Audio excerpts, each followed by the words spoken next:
Cow farts, ladies and gentlemen, eliminating air travel. The Democrats have gone absolutely flipping nuts since they took over the House of Representatives. And tonight, we've got a great show for you. We're going to talk to the founder of the WalkAway movement. So strap in.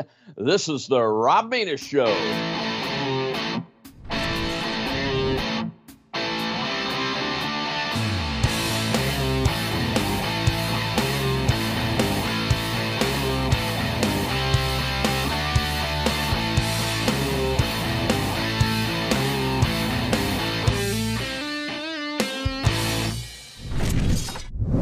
In the short period of time since Speaker Nancy Pelosi and the Democrats have regained control of the United States House of Representatives, we have seen some really strange things seeming to be mainstream. States passing abortion laws that allow babies to be murdered up to the moment of birth. The Virginia governor even supports killing a baby after it's born if the mother says so. The Green New Deal from socialist New York Congresswoman Alexandra Ocasio-Cortez is the largest and most extreme plan for a government takeover of society we've seen yet. She wants to eliminate cows due to their cow farts, do away with airplane travel, destroy millions of American families by ending industries such as oil and gas, dairies, farmers who feed the world, and production of personal travel devices such as the family-owned sport utility vehicle, motorcycles, cars, trucks, and much more. Next, we saw newly elected Muslim congresswomen from Minnesota, Ilhan Omar, and Michigan, Rashida Tlaib, tweeting anti-Semitic tropes, supporting lenient sentences for Islamist terrorists, supporting Palestinian terrorists, and denying it when called out. Speaker Pelosi has even issued a statement about the anti-Semitism, but has not removed either from their key committee assignments yet. Finally, we've seen racially bigoted behavior uncovered at the highest levels of state Democrat elected officials in Virginia, and a third credibly accused of sexual assault by two women. Of course, Governor Northam and Attorney General Herring have refused to resign over pictures in blackface or with people wearing KKK robes and hoods. Lieutenant Governor Fairfax, a black man, stands accused of sexual assault and refuses to resign also.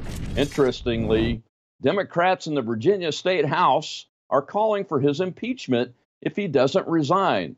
These three men bring the Democrat Party to the pinnacle of their absurd and ludicrous use of race and sex as political cudgels to attack the other side, especially if Fairfax gets ousted while the two white men stay in their positions.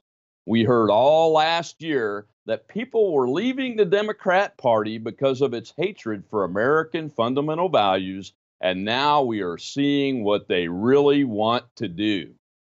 Brandon Straka, founder of the WalkAway movement, and I'm going to let him say exactly what that is, but I've been observing and helping communicate things about the WalkAway movement for quite a bit of time now, at least a year, if I remember correctly, and we're just so glad to have you on with us, Brandon. We appreciate you being here. I'm so glad to be here, and I have to tell you, to me, it feels like it's been 5 years, but I have to tell you, we're not even 8 months old. Can you believe it? Like, I don't blame you for thinking it's been at least a year because so much stuff has happened. But yeah, WalkAway just rolled out at the end of May. On May 26th of this year, that's when I released a 6-minute video, put it out on Facebook and YouTube, and it was talking about all the reasons why I'm walking away from the Democratic Party and the ideology of liberalism. Because I myself was a lifelong Democrat. I always sort of subscribed in lockstep to the ideology of liberalism, and I walked away from the Democratic Party after the 2016 election. Interesting fact, I voted for Hillary Clinton, and something that I very much regret now, and I certainly wouldn't do it again. But after the election of 2016 of Donald Trump, I, like so many other people, was devastated. I mean, I was crying. I was terrified. I was angry. I was confused. And, I was one of these kind of screaming, shrieking liberals that was going out trying to figure out what were you people thinking? Why would you vote for this monster? Why did you vote for this racist, this bigot, this homophobe, this horrible human being, this deplorable man? And, I was asking these questions for months, and it really wasn't until January of 2017 that somebody that I know on Facebook, she's a staunch Christian conservative.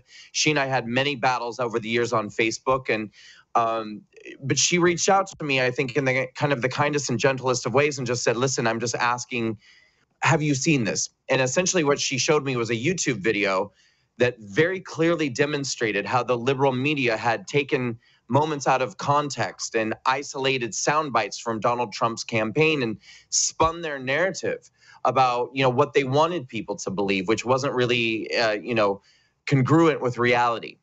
And it was very compelling. I had to watch it 3 times and take about 24 hours to digest what I had just seen, because I didn't want to believe it. But finally, I was able to look at it and I said, this is very, very compelling. I don't think that the media that I've trusted my entire life has been honest with me. And, I'm a gay man. And I think that if you're a minority in America, be it a black person, a brown person, an LGBT person, the media really targets groups like us and tells the news, the liberal media, that is, and tells their stories through the lens of what they know is going to scare us, what they know is going to keep us feeling frightened and concerned and feeling like we're in danger. And this is what they do. They tell us time and time again that we're hated by people on the right. Republicans hate us. They're out to get us. That conservatives want us done away with, essentially. And so that's how they told all of their stories about Donald Trump and his presidency. And I believed it. I believed every bit about it. But once my eyes were open to the truth, I kind of went on a long journey of research. And that journey throughout 2017 led me away from the Democratic Party, led me away from liberalism. And now I'm a conservative and a Trump supporter. So I started a campaign called the WalkAway campaign, encouraging other people to open their eyes, see the truth about the Democratic Party, see the truth about liberalism and the liberal media, and to also walk away. So how did you start it up once you got the idea? And obviously, to me, it's obvious anyway. I think you've probably put this together too. The media, I call them the propaganda arm of the Democrat Party, because I see the Democrats' strategy and tactics is to use what's called identity politics to split us all up, and make people think that that just because we may disagree with them, that we hate them and those kind of things. And Right. so I'm very glad, and it's prayers answered, really, that someone as talented as you was able to connect with folks that could help you see the light on that. But how did you? What was the structure that you put together that allowed you to reach so many people? I mean, your audience is huge, isn't it? Yeah, thank you. Yes, and it's grown very, very quickly. We've only been around for less than 8 months, and at this point, I have about 400,000 people who are following me and the campaign on Twitter, on Facebook, on Instagram, on YouTube. But what I did was I created a 6-minute video talking about all the things that I had discovered throughout 2017, and maybe even some things that had happened a few years previous as well. And so essentially I was talking about all the things that are wrong with liberalism in the Democratic Party. 6-minute video, I put it out, and then I encouraged other people to make their videos too. I wanted it to be a testimonial campaign. I wanted people to use this device that they're always on 24 hours a day anyway, and put it to good use. I wanted them to point it at their face and tell their story and record it and say, why are you walking away from liberalism? Why are you walking away from the Democratic Party? And everybody upload these videos into one space using the hashtag WalkAway. Now, I knew that there was a larger purpose here too. It wasn't just enough for people to walk away from the left and the Democratic Party. I wanted people to understand that the people on the left, leaving the left, to understand that the perceptions that they had of conservatives and Republicans, which I had found out were erroneous, I wanted that to be clear to more people. And the only way that I could see that we could accomplish this was for the silent majority to become unsilent. It was time for people on the right to start speaking up too. So I also encourage people on the right to use that same device, their camera, pointed at their face, and make videos telling the truth about what it means to be a conservative. That take the narrative back from the liberal media that you're not all just a bunch of racists and bigots and homophobes and deplorable people, but kind, caring, patriotic Americans who actually care about Black people, care about brown people, care about gay people, and that you actually want these people to have a seat at the table over on the right with everyone else. You just want people, and me now too, I'm a conservative, to walk away from the identity politics, to walk away from the victim culture, the oppression narrative, and embrace your individual identity. Great, you're Black. Great, you're brown. Great, you're gay. But above and beyond that, you're an American. And you're an individual and you have an individual identity, and it's time for people to embrace that and walk away from the groupthink and the tribal mentality of liberalism in the Democratic Party. Yeah, I think it's important to note that that the walkaway movement is not people walking away from freedom and liberty. No, it's not that. It's walking away from oppression, really. Oh, yeah. We're walking toward freedom. I mean, because that's embracing your individual identity is freedom. I make no bones about the fact that I am a gay man. This is not something that I sweep under the carpet. It's not something that I hide or that that I bury it in some way, shape, or form. Everybody knows that.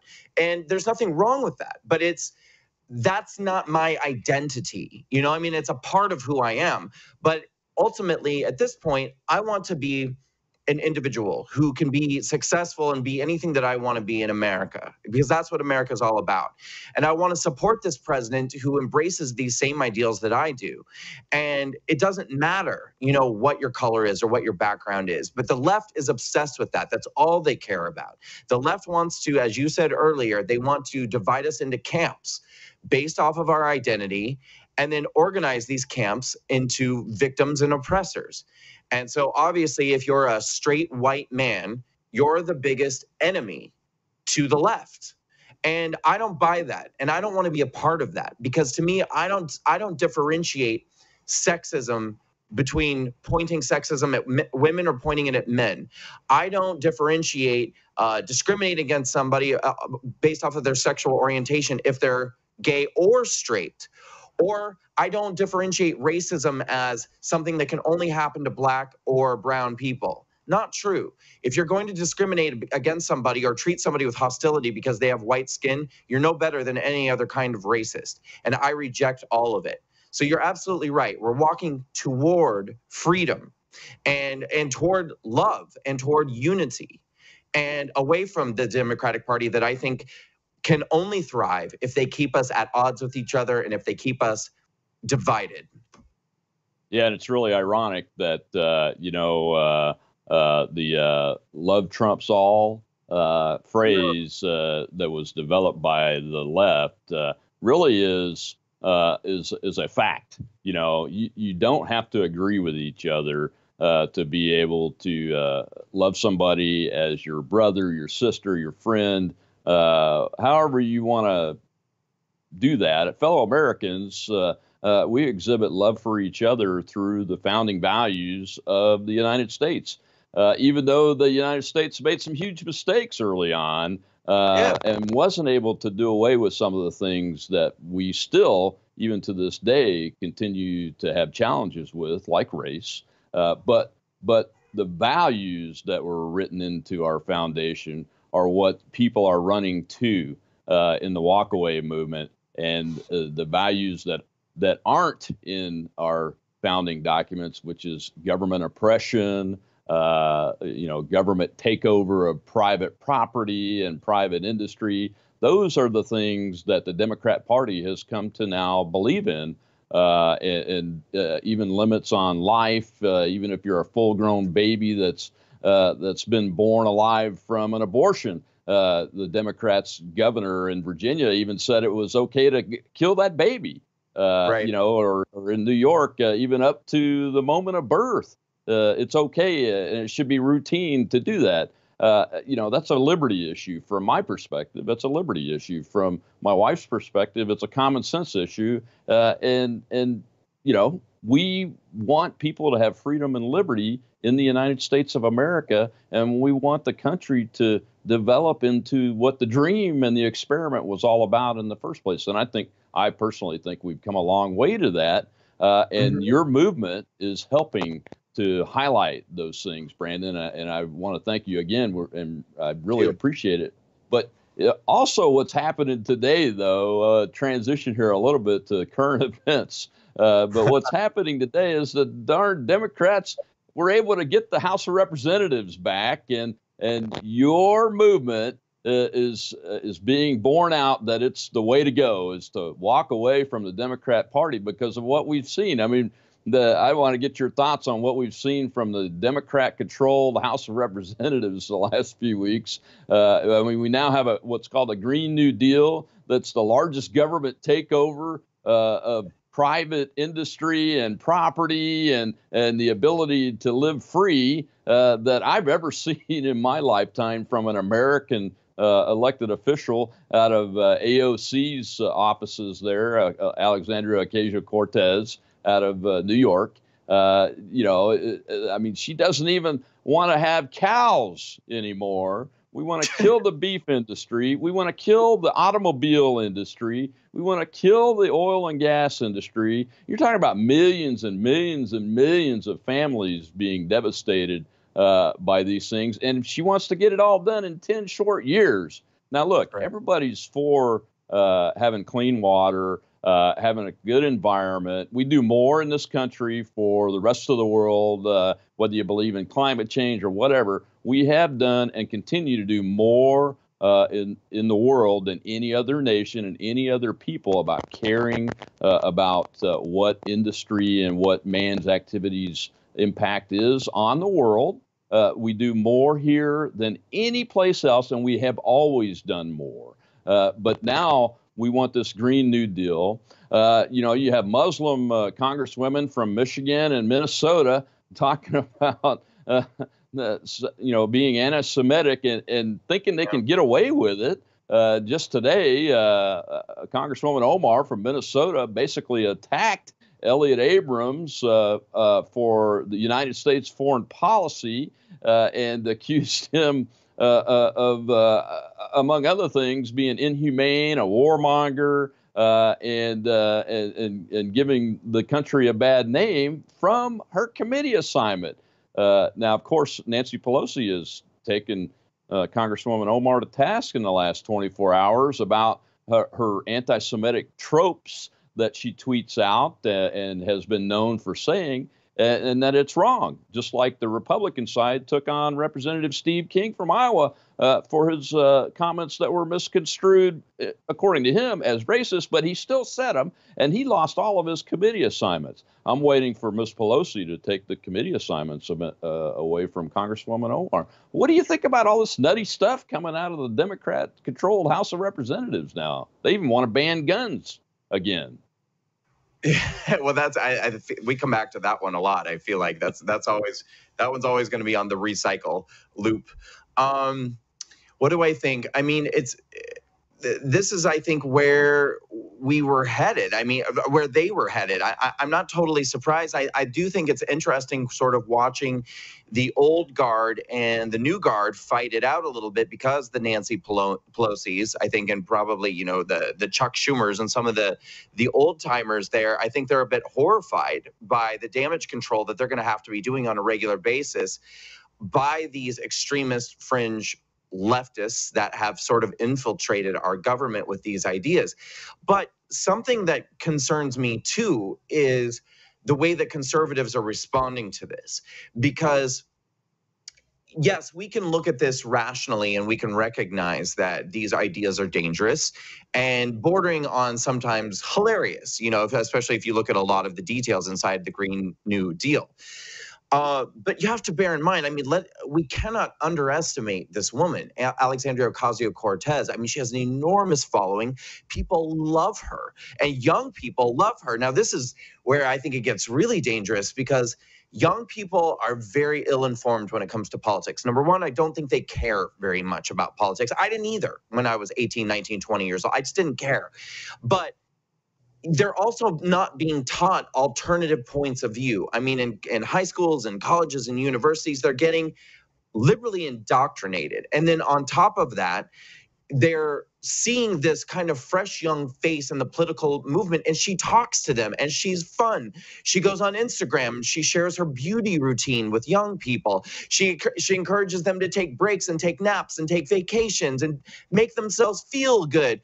Conservatives aren't even communicating with young people. And not only are we not communicating with young people, we're just making fun of her, and they love her.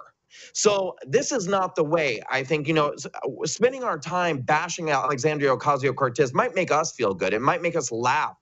But my main concern is getting young people to vote for conservative values, to vote red in 2020. And we've got to find a way to connect with young people. We've got to find a way to make our message fresh and hip and exciting and interesting and culturally relevant. And I think we've got to find a way to show people, that young people, that there's a choice to be had here, that it's not a choice, because right now all they're hearing is that it's Nazis, bigots, racists, and homophobes on the right, and this cool, fresh, young girl who wants to tell everyone to, get a facial and take a nap, and that she's going to invent a high-speed rail that's going to make airplanes irrelevant, and that, that she's going to retrofit every building in the United States in 10 years. We've got to come up with ways to counter her energy and the way that she's connecting and communicating with young people. And you're absolutely right, Brandon. We have a choice. And before we run out of time here, we've got two announcements that I want to give you the opportunity to break it on to our viewers here on the Rob Maness Show and the wider audience. And I've heard there's going to be a congressional race again in a year and a half in that seat district that Miss AOC occupies, and that somebody that I'm talking to may be going to take it on. Maybe. That's absolutely true. Maybe. I mean, what I did recently was sort of say that this is something that I'm considering, and I am strongly considering it. I do think that she is not the right person for this job. I think that her message and her intent within our government is not good for this country. I think it's dangerous. But I recognize that we need voices in government that are rational, clear thinking, and able to once again communicate effectively with minority groups, can communicate effectively with young people. And I think that I'm somebody who has already proven that I'm quite capable of doing that. And I think that I can do it better than she can. And I think that if anyone's going to beat her, it's probably going to be me. And so it's something that I'm strongly considering. And I think you have exactly the right message of liberty, freedom, and love for the United States of America by Americans. And people, you can see and hear Brandon's message directly at CPAC 2019. It's just been announced that he will be speaking there. So young people, get to CPAC again. I know that most of CPAC's audience is in the younger crowd, and I think it'll be an exciting time. I look forward to seeing the speech. Brandon, thank you so much for coming on and talking to the audience of the Rob Maness Show. You bet. Thanks for having me. It's great to be here. Well, Brandon Straka, thank you very much for joining us tonight and informing our audience on the WalkAway movement, why the Democrats are actually being crazy once they are in power in the House of Representatives, and your future plans to run against and defeat AOC, the socialist from New York. We wish you the best of luck on that race, and we'll be following it closely. It's sure to be very exciting. Well, ladies and gentlemen, join us again next week on the Rob Maness Show.